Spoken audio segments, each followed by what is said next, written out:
Welcome back, and thanks for joining us. I'm Courtney. I'm Kenneth. And this is the From Launch to Legacy podcast, where we talk about everything it takes to start and run a small business. So this week's a little different. We're in the middle of a 5-part series on mental health. In part 1 last week, we talked about the 7 stages of business, mindset shifts, and sources of inspiration and guidance for business owners. So today's part 2, episode 18, and we're going to talk about some really hard stuff. We're going to talk about imposter syndrome, fear of failure, what those things are, and how to prevent them or overcome them if you are already in the midst of it. As always, there's free resources on our website that correspond with every topic, including mental health.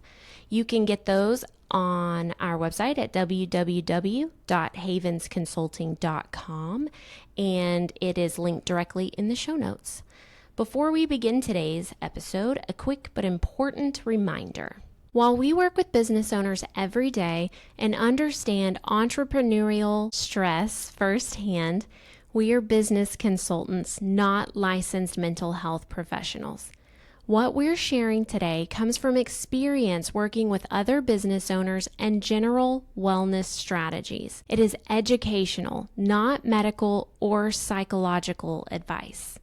If you're really struggling, if stress or anxiety is overwhelming, or if you're having thoughts of self-harm, please don't wait. Call or text 988 for the Suicide and Crisis Lifeline, available 24/7, or reach out to a qualified mental health professional. There is a link to the Mental Health and Well-Being Guide for Entrepreneurs in the show notes. It has practical ways to protect your mental health, resources for mental health, and information on where and how to get help, as well as a list of organizations that help business owners for free. Your mental health is your most valuable business asset. Help is available and recovery is possible. All right, let's get into it. So, even confident, high-performing business owners who are doing a good job experience imposter syndrome and fear of failure. These things are common and they are manageable and they happen to almost everyone. So I was looking it up and I looked this up in different places, right? Because you know me, fact checking. 70% of entrepreneurs go through imposter syndrome. That number seems crazy low to me. I can't believe there's 30% of people just walking around here with no doubt. Yeah. That I feel both ways, right? Yeah. It's like 70 is a big number. Yeah. But then again, it's like I can't believe people don't. It's not that hard for me, imposter syndrome anymore. Yeah. But it was really tough in the first year and a half or 2 years. It was hard. Yeah. I still deal with it every time we kind of branch out into a new line of business. Yep. So that's one of the main times that people are dealing with that, right? Yeah. Is when you are doing something new. Yep.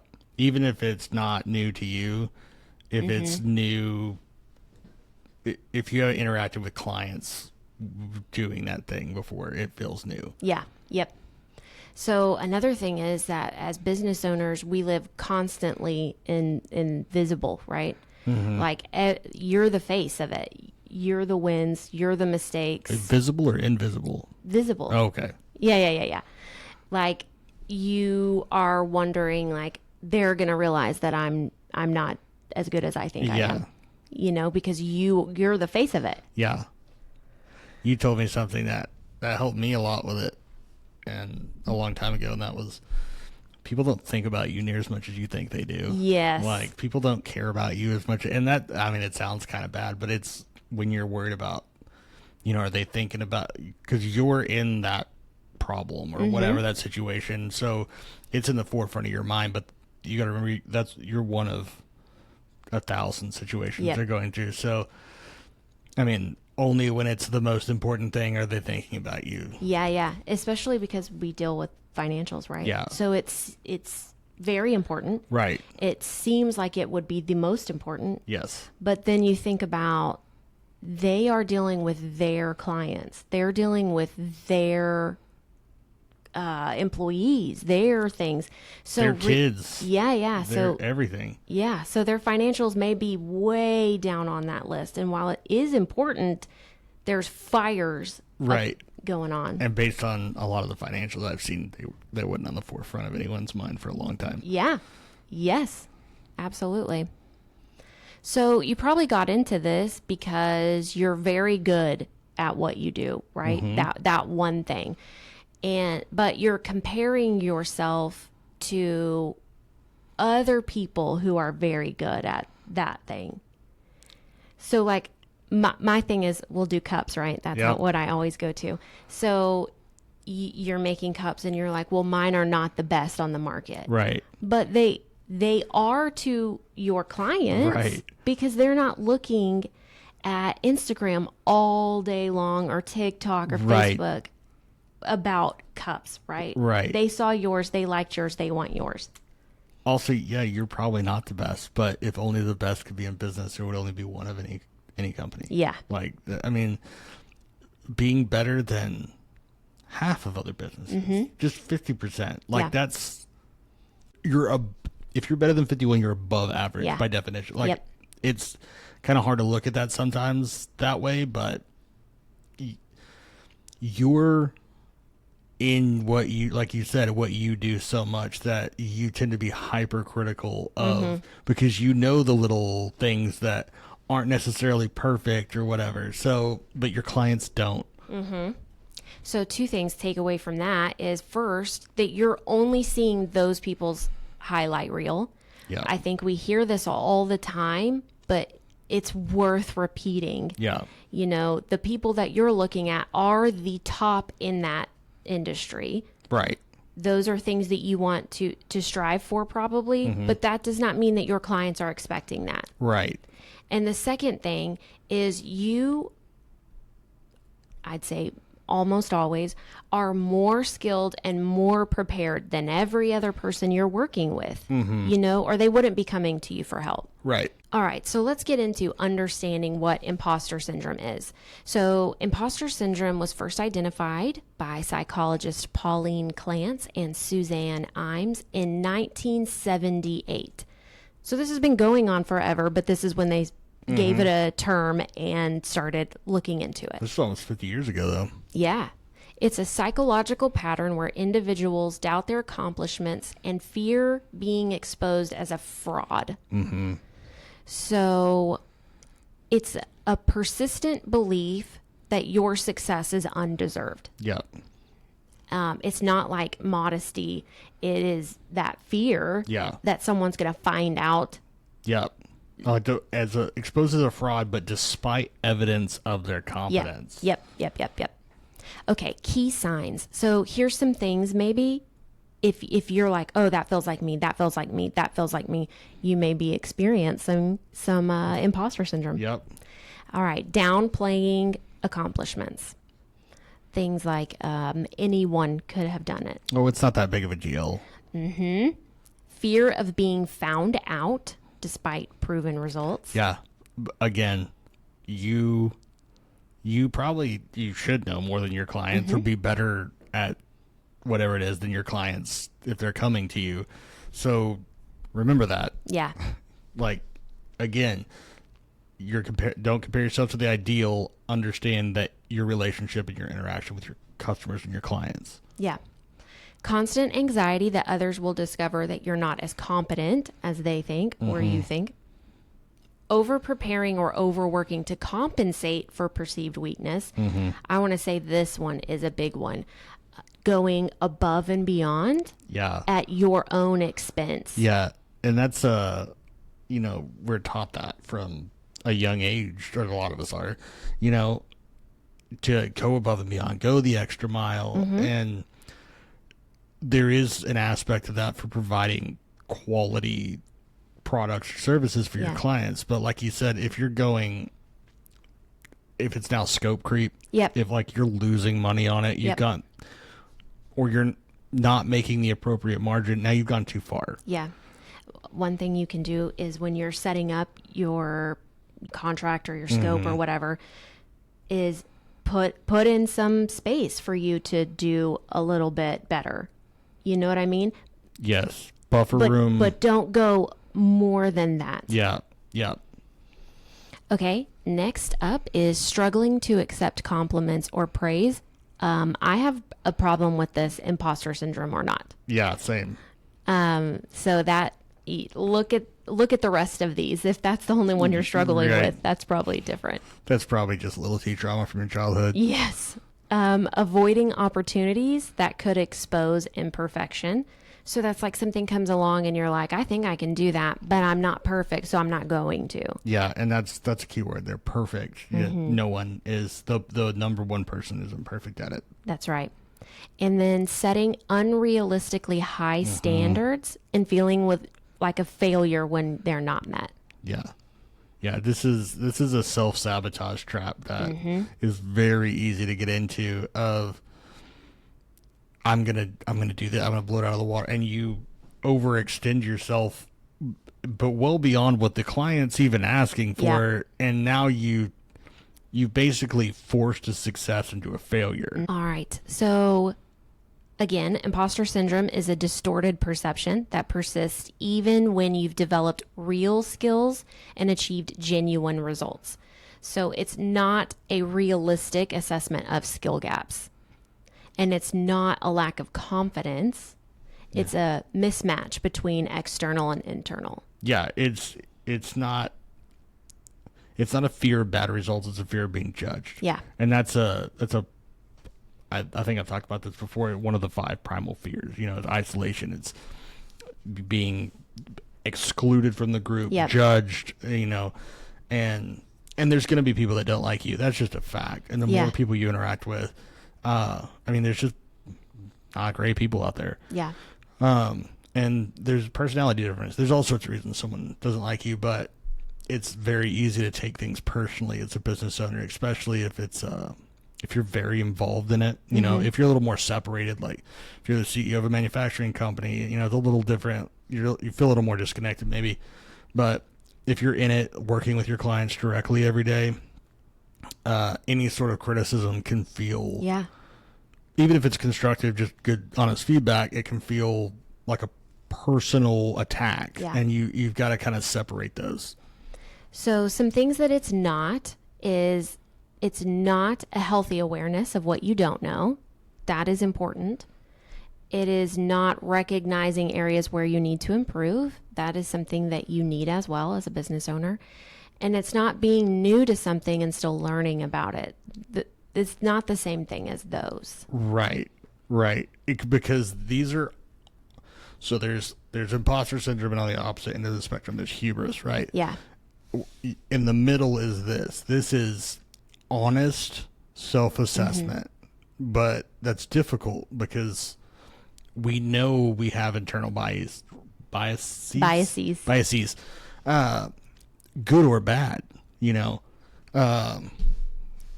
it sometimes we think we're better than we really are, but a lot of times when what we're talking about here is when we don't think we're as good as we really are. But it's still an incorrect self-evaluation. So things that trigger imposter syndrome: landing a bigger client than you are used to. That for sure can do it. Being asked to speak or present publicly. You've got some pretty aggressive stage fright. Yes. I couldn't even think of the word. Stage fright. Yes. Yeah. So again, if you're just feeling this one, it's probably not this, but if you're feeling more than one, it could be. Raising prices or expanding services. That's you get in your own head about it. But go back, and if you haven't listened to our pricing episode, there's a systematic way where you can kind of remove your emotion from the pricing and make good decisions about it, and then just go. If they don't want it, they don't want it. I quoted someone pretty. They're in a rough spot, and it's gonna be a lot of work. So it was probably a lot more expensive than they thought, and they're talking it over today, and they'll get back to us. But in the beginning, I would have probably charged a tenth what I just quoted them Yep. for the same amount of work, and then Yep. gone above and beyond. I and was just about to then say that. felt bad about Yeah, because especially in a service business, you know, you can't let feeling like you've been in that spot and wanting to help damage your own company. Right. You know. All right. Next up is comparing yourself to more established competitors. Yep. Receiving recognition or awards can bring up some of these feelings. And then making mistakes or facing criticism. Yeah. So these are all common triggers. There's some more, but if you're feeling those things that we went over, we're going to talk about how to overcome some of that. And these are all at different times normal things to experience. So again, you're going to even if you were really, really emotionally healthy and have a really good grounding in what's really happening between you and your clients, there's a good chance you're still going to feel most, if not all, these at different times. Now, and again, and you've said it several times, but we really want to hammer this in. It's if you're feeling a lot of these pretty consistently, then that's what we're looking for. Mm-hmm. Yeah. And if they do sound familiar, it doesn't mean something's wrong with you, right? No. It just means that you care about doing good work or you care about your clients. Right. So, all right, but let's talk about some strategies on how to overcome these things. And if we went too fast or we chatted too much, you can look these up. They are on the website so that you can go through and say, am I feeling like this? Am I feeling like this? Am I feeling like this? All right. So strategy number 1, there's 5 strategies to overcome imposter syndrome, is to reframe your thinking. I know this sounds very like woo-woo. How is that going to help? But your mindset is what determines everything in your life. Yeah. Your faking confidence can give you real confidence. That's not woo-woo. That's a psychologically proven phenomena. Yes. I mean, so yes, because I feel this like before I started getting mentally healthy, I was like, yeah, a lot of it, like, you know, just visualize it and say, it's like, whatever. I mean, I still am not like, if I just think it, it'll just appear in the universe. But I mean, if you have self-confidence, you're going to perform better. Yes. That's just because you won't hesitate as much. There's just a lot of factors to it. All right. So a couple of things are, you, instead of saying, I don't know everything, you can say, I'm learning, I'm growing, and not just say this one time.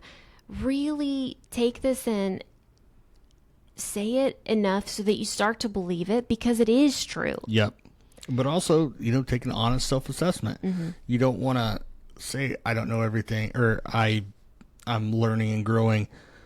But if you said it 5 times and you haven't actually learned or grown, then you need to take it. But that's the difference between imposter syndrome and honest self-evaluation. Yeah. All right. Instead of saying, I got lucky, you need to reframe your thinking into, I am prepared and I delivered. I'm not qualified. Turn that into, I am experienced enough to help with this problem. Yeah. That was a big one in the beginning, right? You take on a client, whatever, and you're like, oh, this is going to be hard. What if they find out that I'm not who I said I was? Yeah. But if you look at it critically, I know how to do this. Right. Or I have the problem-solving skill set and enough basic information that I can solve this problem. Yes. Because I mean, if you're listening to this, you have already realized that's 95% of your job is solving problems on the fly. Like, being able to learn and being able to solve problems are your 2 greatest skills as a business owner. Yes. So another one is, everyone else knows more than me. Yeah. Everyone else is figuring it out as they go. And if you are a baby entrepreneur, that is going to be so hard for you. Yeah. But if you have spent any time with some business owners, you know this for sure. Yeah. Yeah. Everyone is figuring it out. Everyone is doing what they can and hopefully learning from that. Yeah. Go to some networking meetings. We talked about that, but even if you don't get anything else out of it, just get a realistic view that other business owners aren't this unicorn mythical creature that has everything figured it out. They're struggling just like you are. Yeah.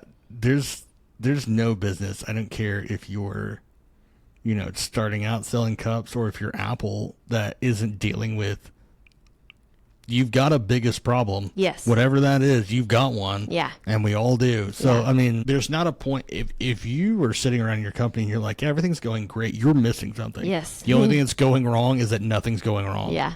Or that you don't know what's going wrong. So basic for strategy number 1 is just to talk to yourself like you would talk to a friend or client. Don't be harder on yourself or expect more of yourself than you expect of other people. Because that's not realistic. Right. Okay, strategy number 2. This one, I wish we had this one earlier. Yeah. Right? That's why we do this, so that you guys can learn from things that we have picked up along the way, or mistakes that we have made, or things that it took 3.5 years for us to learn. We want you to succeed faster and easier than we did. Correct. All right, strategy number 2, build evidence files. So this can be physical or digital. Like if you like scrapbooking, print some stuff out. Mm-hmm. If you like digital, you can go on Pinterest and make a board if you want to.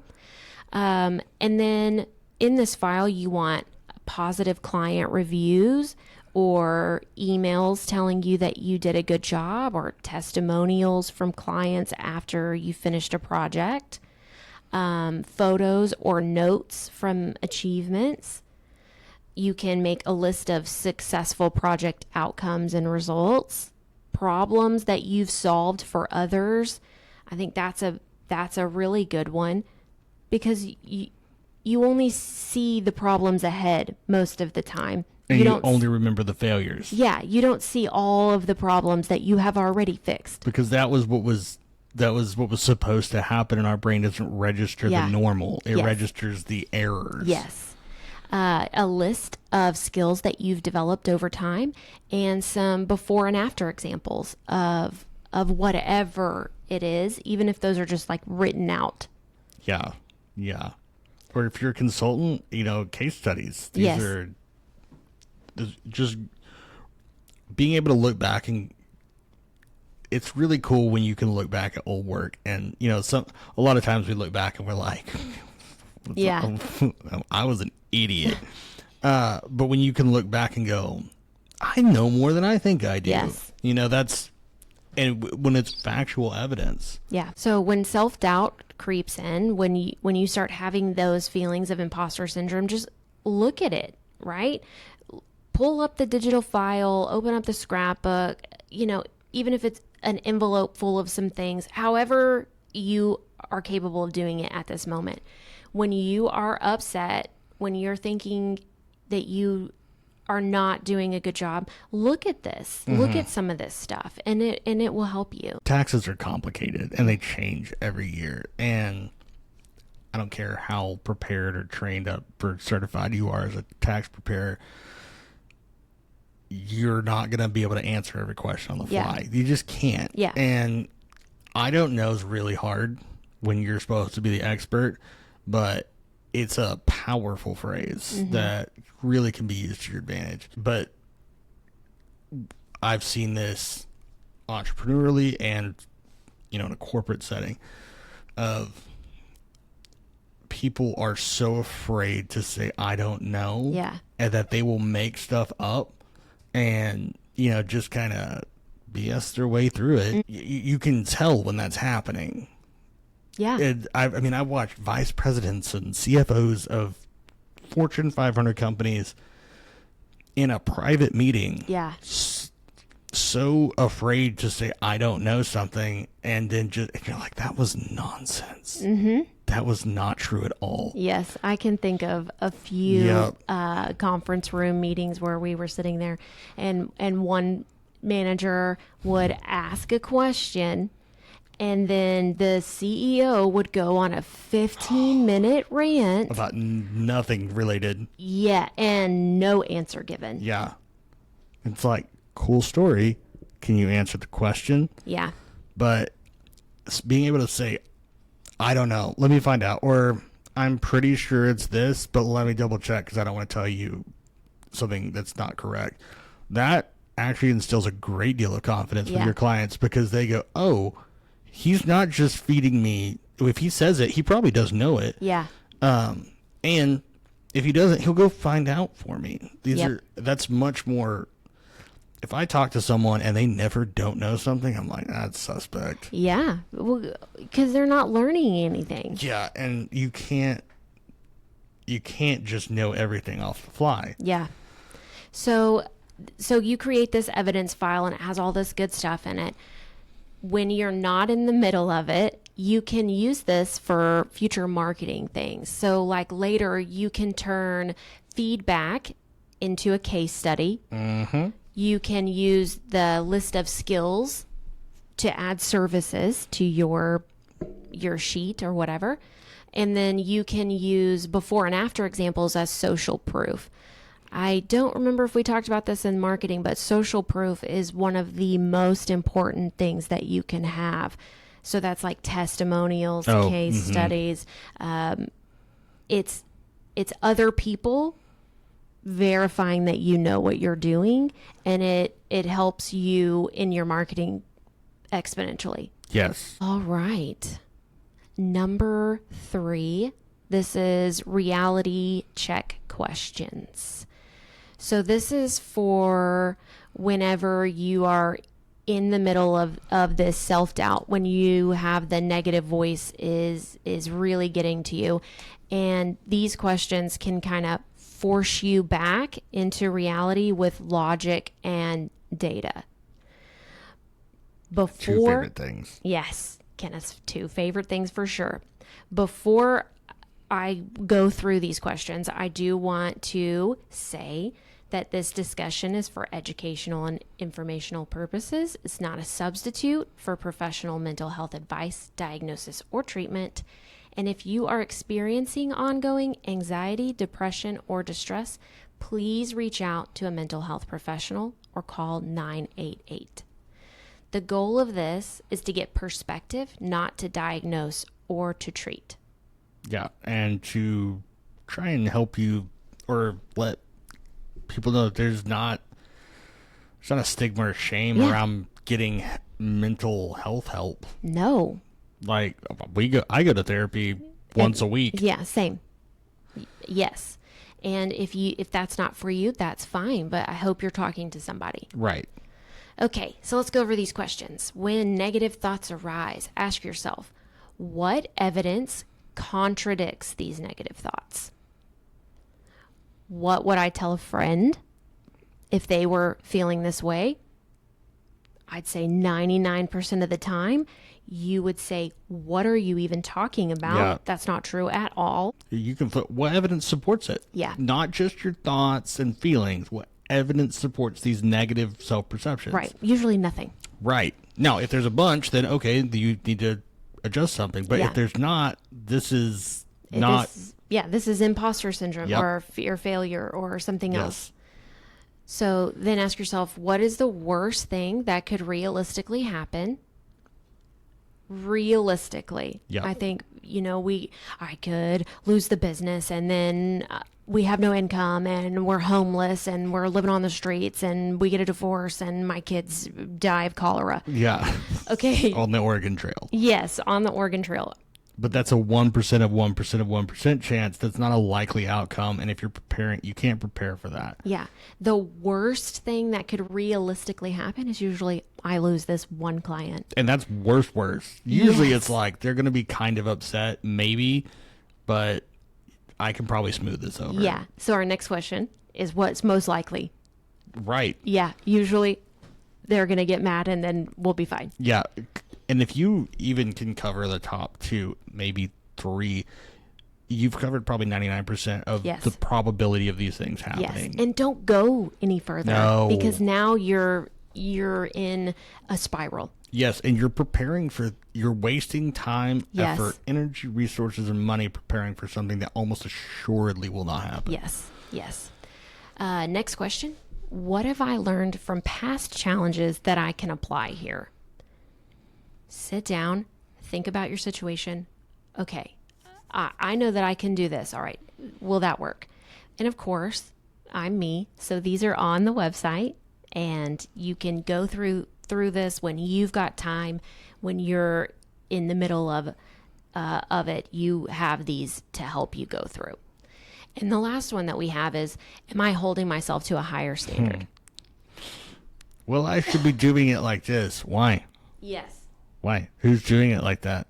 Well, I just feel like that's okay, but what real person, not a fictitious version of this ideal, perfect robot human that does this 24 hours a day and doesn't need to do anything, doesn't make errors. That's not a real person. Yep. And then go back to our 2 points where it's you're looking at their highlight reel.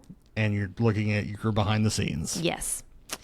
Okay. Strategy number 5, embrace good enough. We've talked about this in many episodes, but it is important. Perfectionism feeds imposter syndrome. Oh, for sure.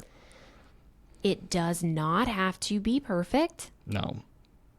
Set your standards beforehand, meet them, and move on. Yep, because this is something that I have to tell myself when I start getting too in the weeds on details, is this is not required, but what is required is a deadline. Yes. And this is interfering with that. So now this isn't better for my client. This is worse for my client and for me. Yep.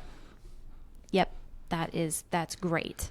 Also, this section, it's called Share Your Feelings. And all I could think about was Grace. It was like, go cry in the shower like an adult. Yes. Well, I did mix them up. So I started with the good enough. So this is strategy 5, and then I'll have to go back to strategy 4. My bad. No, it's totally fine. I'm the one that messed it up. Okay, so here's some things to practice on your good enough. Is shipping work that's good enough rather than perfect. And good enough doesn't mean like, it's good enough. It means It meets these standards of quality that is required by your client. Yes. Setting realistic standards based on client needs, not imaginary ideals. Celebrating completion, not just perfection. Yes. One thing in the beginning when you don't have many clients is even after a job is done, thinking, I should have. Your client is happy. The project is done. You have received money. And you're kicking your own butt about it. Yes. That's not good. No. Finish the project and be done with it. And be proud of that. Yes. If there's something to learn it, but still be proud of it. Yes. If you keep thinking about something, write up something on that and use it later. Absolutely. In your scope and get paid for it. Correct. Yeah. If something went wrong, document it. Think about how to fix it. Don't solve every possible variation of it. Come up with an approach, and next time try that approach, and then you'll probably still have to turn some knobs and make some adjustments. But this is probably, if I had to say my biggest downfall, this would be trying to chase perfection. Yeah. And it's just having to go, this is unnecessary. This is insane. Yes. What am I doing right now? Because I was doing it earlier. Yeah. And I was like, this is not, the client doesn't need this. The client needs this now, and I'm just making this take longer, and it's not really giving them any more benefits. So, but it's perfect. Right. Also, you've been in accounting for a very long time. Yes, and that's... So your standard, especially because you worked in banking, is so... There's no margin of error. It has to be precise and accurate. But that's not what our clients need. Right. Our clients need reliable and useful. Yes. All right. And then the last one on that is learning from feedback rather than avoiding it. Even negative feedback is just data.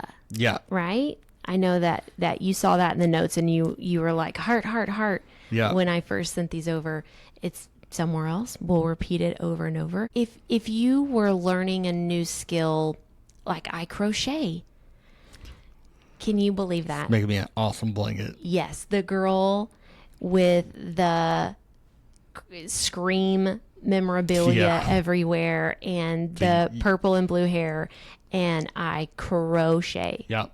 Hardcore. Strategy 4 after strategy 5. Share your feelings. Share your feelings with someone you trust. Mentors, spouse, peers, friends.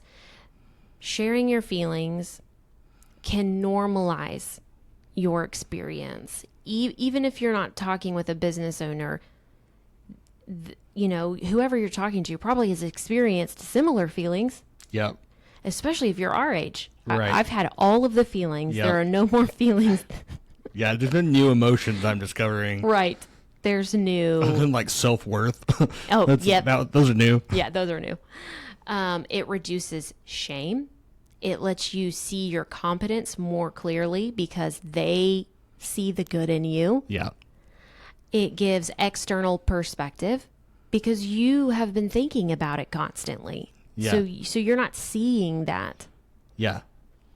And then they can provide perspective you're missing. We do that for each other all the time. Absolutely. It's like, okay, here's this thing. And it's like, yeah, but this. Yeah. Oh, I didn't even think about that. I was going to say something along those lines, like why I like talking to you about kind of technical accounting stuff, because I have no idea what you're talking about. Right. But then that makes you go, well, would it be like this? And it's like, well, no. And then you'll be like, well, but then why is it your fault? And I'm like, because I feel that way. Yeah. Yeah. Or when we worked together previously, Kenneth and his boss at the time, and I have no accounting. They're in accounting. I have none. But I would go in and be like, okay, tell me what the problem is. They would explain it to me, like a 5-year-old. I'm like, tell me what it is like a 5-year-old. And I'm like, well, why can't you do this? And one or both of you would be like, because that's not how you do it. Yeah. Okay, but why? Yeah, but that was on grades just the other day. Yeah. What's not done that way? I didn't ask if it was done that way. I asked if we could do it. Yes. And it's like, well, that's an interesting question. Yes. Yes. And you miss that when you do it all the time. You do because you get in a routine, which routines are great, but routines, if not properly managed, become ruts. Yes. And that's not good. Yeah. So don't worry about it. If you talk to your friends or your family, you're like, they have no idea what I do. And that's might be better. Because it does give you some, they don't have any of the baggage that goes along with it. Yeah. They just think about it analytically and just they're like, well, if it's that, then why not this? Yeah. So that can be really useful. So the last thing in this section is unbelievably true. Voicing fears diminish the power of that fear. When you've been going over it in your head over and over and over again, and you're letting it get scarier and scarier and scarier, usually when you just, even if you're alone, if you say it out loud, you calm down. If you say it to another person, the fear of saying it can get pretty bad, right? The anxiety of, I don't want to say this, can get pretty bad. But once you do say it, it's like, weight is taken off of you. Yeah. I want you to think about this like a horror movie. So the thing you're afraid of is the monster. When you're watching a horror movie, the monster is super scary until you see it. And then you're like, oh, well, the unknown, that's the most terrifying part. In a movie, when you can't see the thing, you see the glowing eyes. That's the most terrifying. But then no matter how scary they try and make something, once you see it, you're like, that wasn't as bad as my imagination. Yes. That's the same in business. Yes. So, like, just articulating it, because it forces you to it uses a different part of your brain. When you say it out loud, yes, it's not just your internal monologue. If you've got that, which apparently not everyone does. But saying it out loud, you now have to use a different part of your brain, which then kind of looks at it different and goes, well, that's not real. That's not the correct way to look at that. Yeah. So a quick win that you can do for that is to write down 3 specific ways that your work has genuinely helped clients. And if you're driving or you don't have time to do this right now, that's fine. Think about 3 ways that you've helped. If you are listening to this, you probably have at least some of this. Think about 3 ways that you have helped your clients or customers. It will help you. Because you've got 3 ways that you feel like you let your clients down, maybe bouncing around your head 24/7. Yeah. And again, like I said earlier, it's because we don't register our successes when they just happen as they're supposed to be, because there's no point in registering a normal event. Yeah. But those are real, and they're usually way more abundant than the mistakes. And like we said, the mistakes are often skewed perceptions. Yes. You usually have amplified them tenfold from what they really are. Right. And if you reframe them as a learning experience, yes, as if you miss something, a service that you can add on later, they can benefit your business. Yes. And my anxiety was so bad that I had to work up courage to open emails. Mm-hmm. To the point where I was physically ill because I had a self-perception about what the work quality was, and you would open the email and they weren't even upset. Yeah, or they were happy. Right, that's what I'm saying. They worst case, they were maybe a 50th as agitated as I thought, or sometimes they were happy with it. Yeah. But that's the trap, and that can be exhausting, and it can take you to the darkness. Yes. Because when we first started this company, we were like, we want time and freedom, right? Yep. Because I did not understand what that meant. It's not time. It's capacity. Yeah. I can have 5 hours at the end of the day that I could, quotes, be working on work, but I am tapped out and have no capacity to do any more. All right. So our next thing is understanding fear of failure. So what is fear of failure? It is closely linked to imposter syndrome.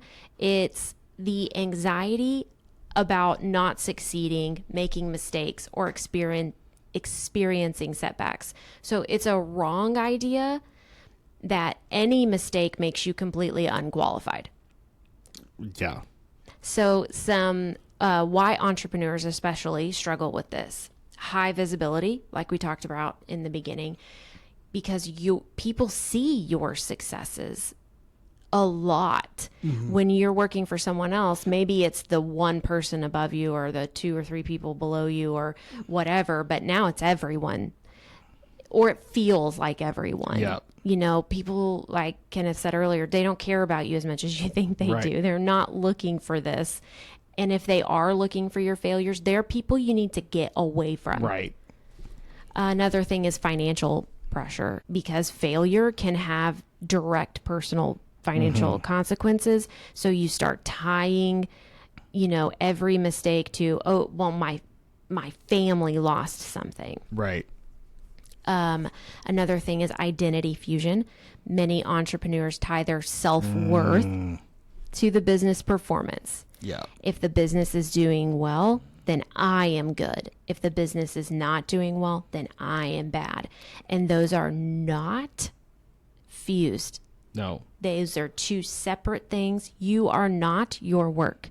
And the problem with that is if you make that mistake of fusing those 2 things, your business will never be doing good enough. Correct. So you will never be good enough. Correct. And that will happen. Yeah. And again, this is not judgment. We're telling you things that we have gone through personally. We're just trying to help Yes. You guys avoid or get through these things. So there's no judgment here. No. This is just, we've been there. Yes. This is real. You're not alone, and it's okay, Yep. and there's a way out. Yep. Another thing is comparison culture. We've talked about that like 10 times. Yep. Highlight reels, right? Yep. And a lack of a blueprint. Blueprint. Our blueprint. So traditional careers, right? They usually have a path. Right. Because someone else has done it. Yeah. You're walking in other people's footsteps.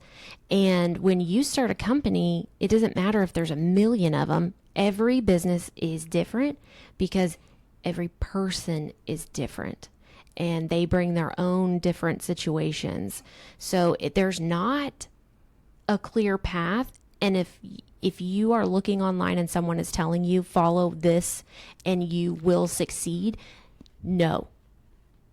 Even us, even all of the hundreds of hours that I've put into the guides on the website, they are there to help you.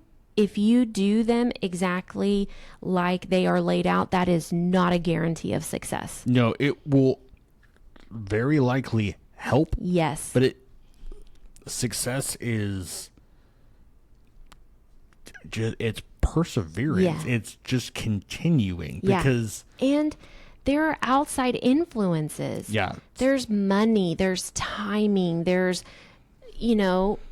industry shifts, opportunities. There's all kinds of things. So if someone's telling you, follow this 90-day plan and you'll have $1 million, they are not to be trusted. Yeah. And I like the lack of blueprint because, we'd like to have a map, right? Yeah. And without a map, we're lost and we don't know where we're going. But that's only one of the two ways to look at it. Without a map, you're one of two things. You're lost or you're exploring. Yeah. I mean, Yeah. the people that drew the first maps didn't have the map. They knew I want to go kind of that way. Yes. And I will learn about the experiences as I go. So you can look at yourself as a weary, wandering, lost person or as a trailblazing explorer. Yeah. Both people have the same map. Yes. It's just how they're perceiving the journey. Yeah. Yep. That sounds great. All right. The paradox. Fear of failure causes the outcomes we're trying to avoid. Mm-hmm. It is rough. It is rough. Everyone will experience this. It's how long you stay there. Just like the other guides and tips and tricks on our website, on these resources, we're hoping that this podcast episode and the corresponding resources on the website for them will help you go through this faster and with less roadblocks. Yeah. So some of those outcomes are causing decision paralysis. Yep. Do you want to talk about decision paralysis? That's kind of what I was talking about earlier about try to read those emails or try to overthink a problem. This is chasing perfection. Yeah. And this is which is crazy because I've always told employees, shoot for the 80%. Yeah. Because the 80% we can probably get today. Yeah. And the other 20 we'll spend the rest of our lifetime trying to get. Yes. So if we won't go until it's perfect, we will sit here forever. Yeah. What I was kind of laughing at was the fear of failure often creates the very outcomes we're trying to avoid. And all I could hear in my head was, don't you mean I have self-fulfilling prophecy? Yes. Taylor Tomlinson, y'all. She's got some great life advice if you like comedians. She's fantastic. Okay. So, and I was going to say about decision paralysis, also decision fatigue. Oh, yeah.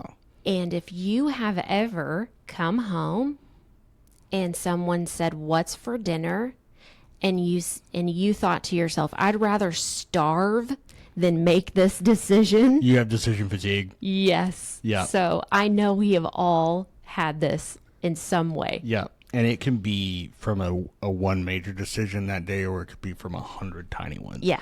You have a tank of a certain amount of decisions you can make, and bigger ones take more, small, but they can add up. And when you run out, it's like, what do you want for dinner? And it's like to slam my head into a wall. That's what I want for dinner. Yes. I do not want to decide. I want to eat whatever is put in front of me. Yep. Another one of the things that outcomes that we're trying to avoid is leading to overwork and burnout. Yep. So we're going to talk about burnout in episode 5. It'll probably be a long one. We have lots of stuff on that, how to recover, prevent. So if you feel that burnout may be a problem, please do listen to episode 5 on this series. It's going to be a long one, but don't get burnt out on it. Awesome. Preventing us from taking necessary calculated risks. When you have fear of failure, you don't move forward. Because you're like, I will fail and I will lose more. Yes. But as a business owner, there's no being still. You Yeah. are moving forward or you are moving backwards. Yes. Those are the only two options. Yes, and we talked about that in episode 1 of this series about the business cycle, and that getting to predictable success is the goal, but you can stagnate, and now you have a totally different problem. Yeah, and stagnation can come from this fear of failure, or it can come from the treadmill, or from things are going well, but you're not paying attention to the dynamics and the things that are changing, and you're just kind of getting complacent. Yeah. Last thing that we have on here is making us play too small and safe. So that's something, if you're afraid to fail, you may, you're not taking any risks, you're not making any movement. And you need to frame your failures as what they are.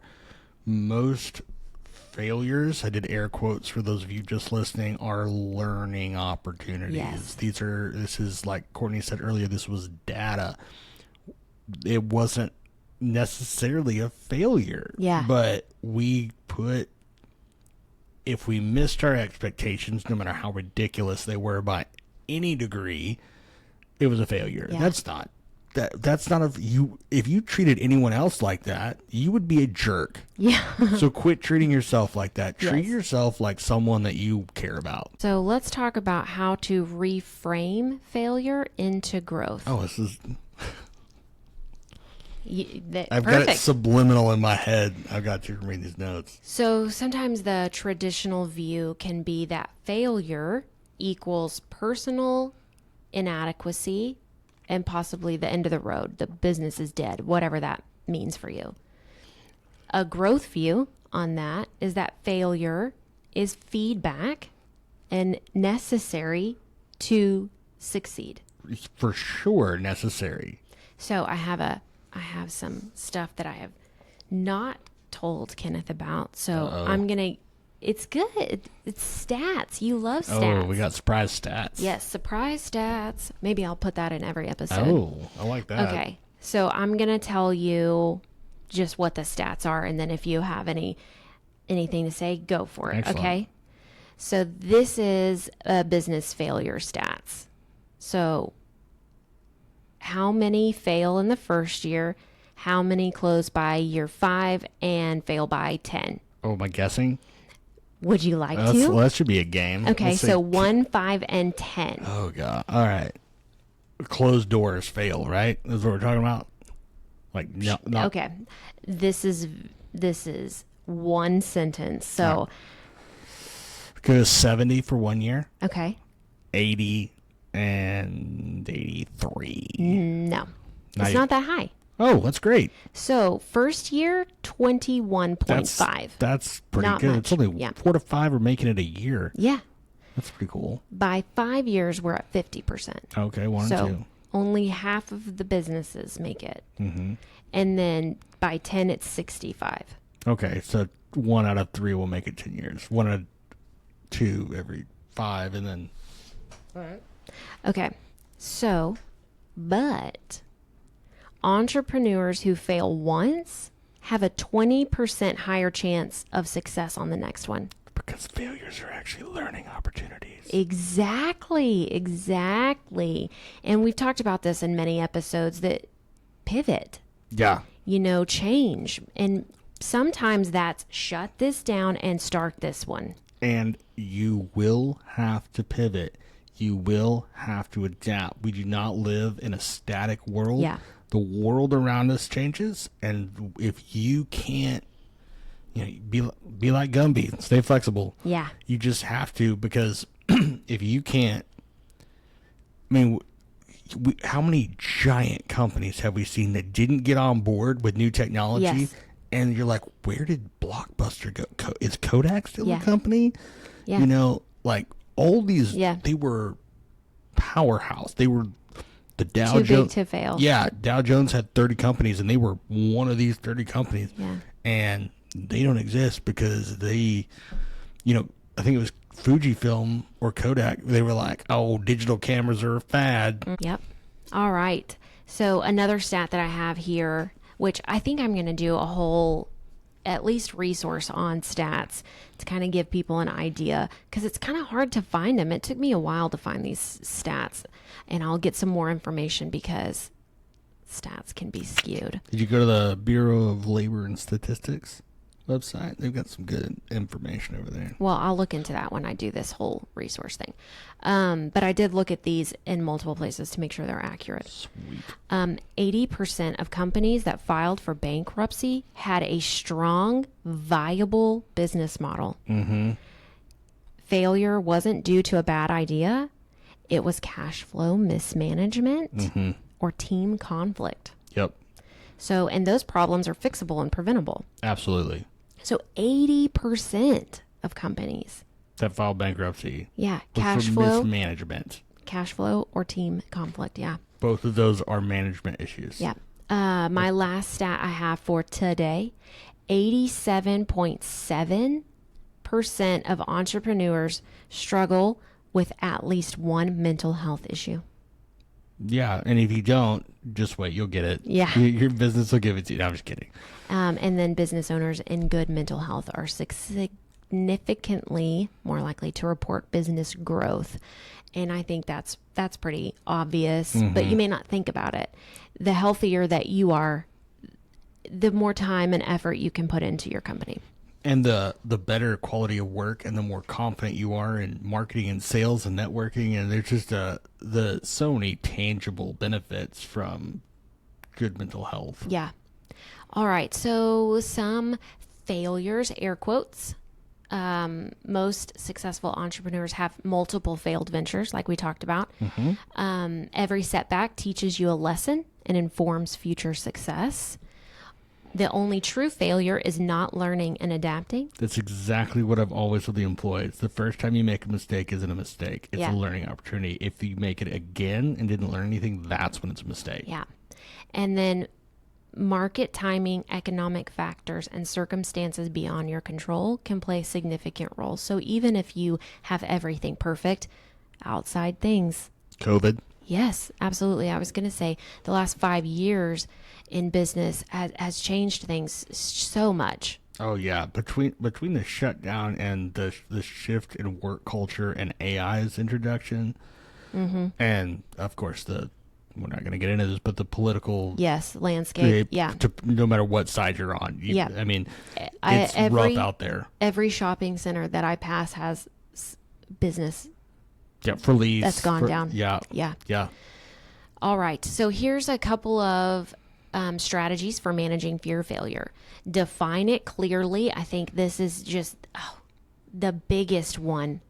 And we had a big talk about this, I don't know, a year or two ago or something. Where are we going? What is the goal? I mean, you have to talk about these things. What is failure? Yeah. So here's some questions you can ask yourself to define that.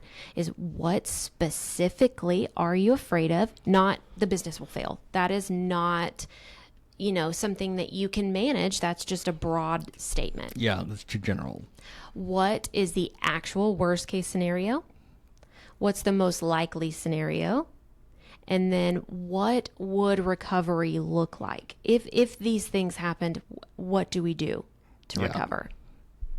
This takes me back to when you were my mental health Sherpa.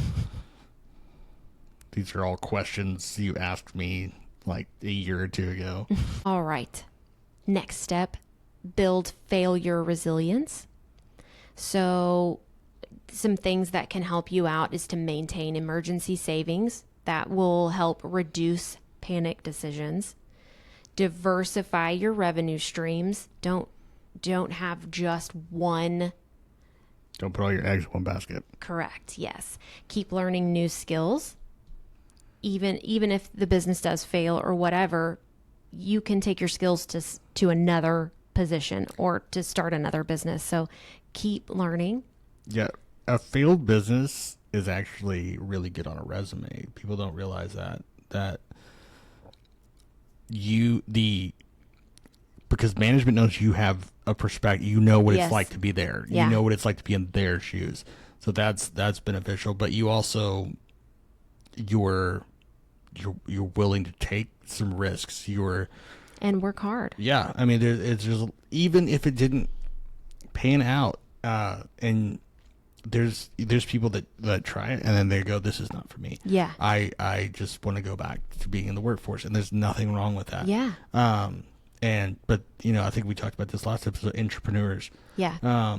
They're great assets for companies. But then, and like you said, okay, that was not the venture, so let's try another one. Mm-hmm. I mean, And you're more likely to succeed. yeah. I don't know any billionaires who don't have a bankruptcy under their belt. Yeah. Yeah. It's a Warren Buffett, but that's different. He's a unicorn.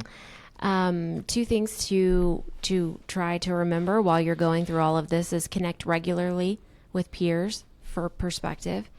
Don't cut everyone off. You need people, and we'll talk about that in I think episode 5. And maintain professional relationships outside your current venture. Mm-hmm. That can help you if you need to go back to work. They can help you, even if your business continues, Yeah. they can give you different perspective. Practice some small fails. Experiment intentionally in low risk areas like a new offer or a new system for one piece of it. Yeah. And if it works, implement bigger. And if it doesn't, pivot. Yep. Test marketing messages before launching full campaigns. Take one bold action each month. So just do one thing that gets you out of your comfort zone every month. And if it works, Yep. implement. And if it doesn't, pivot. Yeah, it's called the OODA loop. It was developed by a fighter pilot. It's observe, orient, decide, act. Okay. And then you just keep, and then now once you got that, observe the results, orient, figure out where you're at, make a decision on what you're going to do it, and then just keep repeating that cycle. Okay. And then the last one for that is to ask for feedback, even if it might be critical. So that one is hard. Yeah, that one, but that will build your, I'd say, if I call it criticism resilience, thick skin or whatever you want to call it. But there's being able to take criticism, and then there's being able to learn from criticism. Yeah. Those are two, and there's being able to not take criticism. Being able to learn from it is, you have to remove your ego from it. That's the only way to do it. And it is like you said, it's very difficult. Yeah. And it's a learned skill, and it's not one that you master. It's one that you constantly work on your entire life. Okay, next up is separate self-worth from outcomes. We've talked about this, but I'm going to repeat it again. Your value is not determined by your business results. You are not your revenue. Nope. Skills, relationships, and experience can persist regardless of specific outcomes. So just because something didn't work doesn't mean you don't continue to build that skill or that relationship or experience. Multiple paths exist to meaningful life and success. Yep.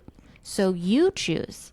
Yep. You choose if your life is meaningful and successful. That's your decision.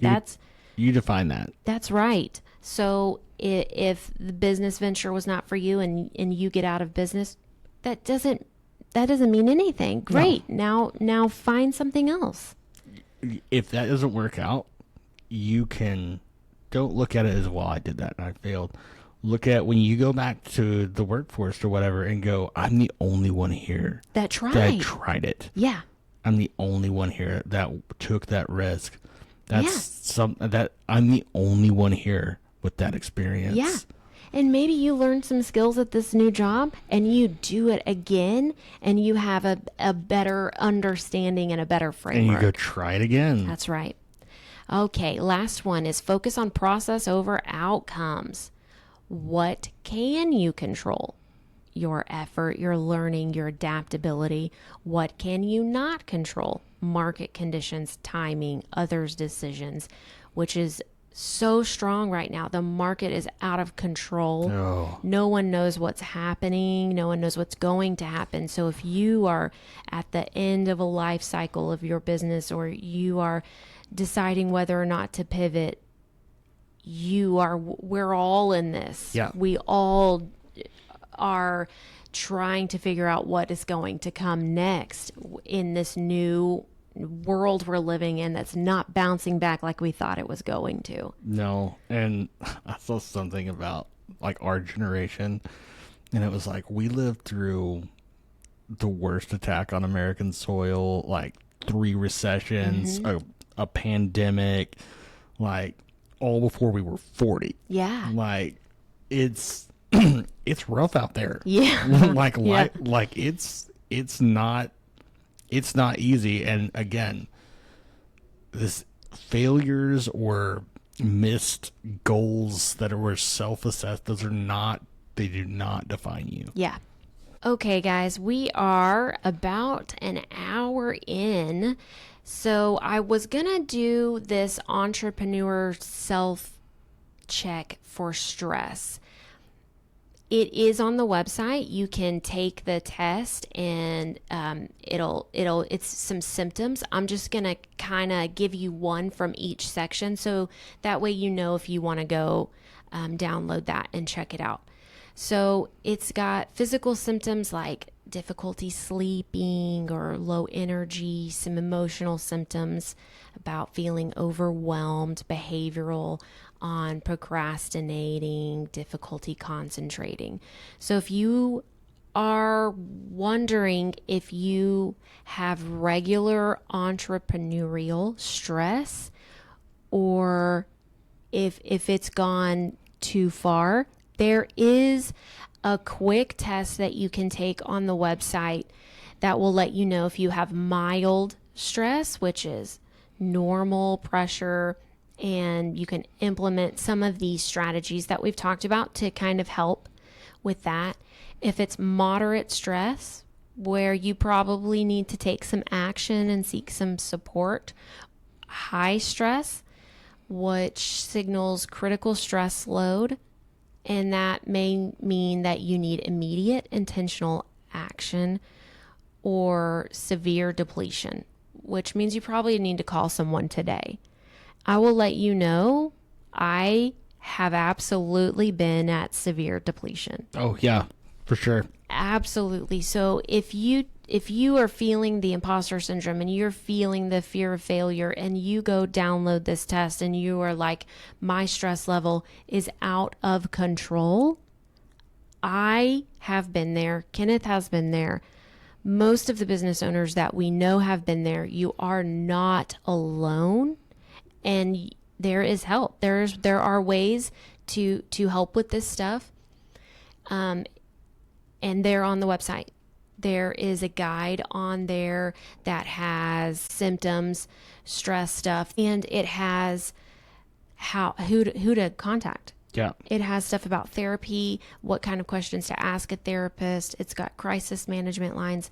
So if you think your stress has gone way overboard, there are resources on our website to help you. Therapy is wonderful. It is. I love going to therapy. Yeah. It helps you reframe. Okay. So what is on the website that corresponds with this episode is called the Entrepreneur Stress and Confidence Tracker. It has that test for your stress levels, and it has some confidence building items on there. That will be in the show notes as well. So check those things out. Our reflection question for this episode, which we will have for all of our Mental health. 5-part series. Yeah. for mental health is, what opportunities have I avoided because I was afraid of not being ready? Ouch. Yeah, that one will sting a little bit, but it'll be good. Yeah, because you can now. You can. Yeah. And it's when you answer and you go, oh, I've been doing this. That's okay. Yes. Because you being able to admit that's progress. Yes. Yep. That's good. When you can, so don't feel bad that past you was not as good as good you. Feel good that present you is better and the best you that there is. That's right. That's right. Absolutely. Love that. Quick win for this episode is to identify one opportunity you've avoided due to self-doubt, and then create a 3-step action plan to tackle it this month. That's just one thing that you can do to move forward, to make some progress. Confidence grows after action. For sure. You don't... You can't be confident in something you haven't done. Right. And you're like, okay, I'll just wait until I'm ready. You won't. Yeah. Do it, and then you will feel it. That is the same thing for motivation, right? Exactly what I was thinking. If you get up and fold the laundry, you'll feel motivated to put in another load. That's right. But if you sit there and wait till you feel motivated to do the laundry or the dishes, you will not do them. Motivation is a product of action, not the other way around. Correct. And confidence is the same thing. Absolutely. So, download that tracker, and I just want to let you know that we see imposter syndrome all the time from owners who are growing fast, and they think it's luck or timing or something, but it's not their skill and work. That's right. That's right. But it is. It is. Your business isn't doing good things on accident. Yeah. It's just not. So anything good was from your intentional hard work. And remember to tell yourself that. Yep. So at Havens Business Services, we help clients rebuild systems and confidence at the same time, because that's how you do it. Mental clarity drives better decisions. Okay, guys, what's our core takeaway from today? Imposter syndrome and fear of failure are not signs of weakness. They're signs that you care about your work and you want to do well. That's right. The key is not to eliminate these feelings, but to learn to work with them and without letting them control your decisions. And to make sure that you reframe things with an honest, realistic viewpoint. Yes. Yes. In our next episode, we're going to talk about managing difficult clients, bad reviews, and what to do when people lie about you or your business. So that one is going to be an interesting one. We'll have to be very careful with some stories. Yes, and we'll tell you how to stay calm and professional and confident when things go wrong publicly and how to handle it. And if you get the plan in place before it happens, you will be so much better equipped to handle that situation. Absolutely. If you got value today, you can help us by subscribing so you don't miss an episode, sharing this with another business owner or anyone who might be feeling some pressure to succeed in their business or their life. Leave a quick review, but only if you liked it, so that it helps us reach more business owners just like you. We'd also love to connect with you. You can find us on social media at From Launch to Legacy or at Havens Business Services. You can drop us a question, tell us what you're working on, send us a win, say hi, anything. We would love to hear from you guys. Until then, keep leaning in, keep learning, keep building the business and the life that you've always dreamed of. Love it. We're honored to be part of your journey from launch to legacy. Bye. Bye.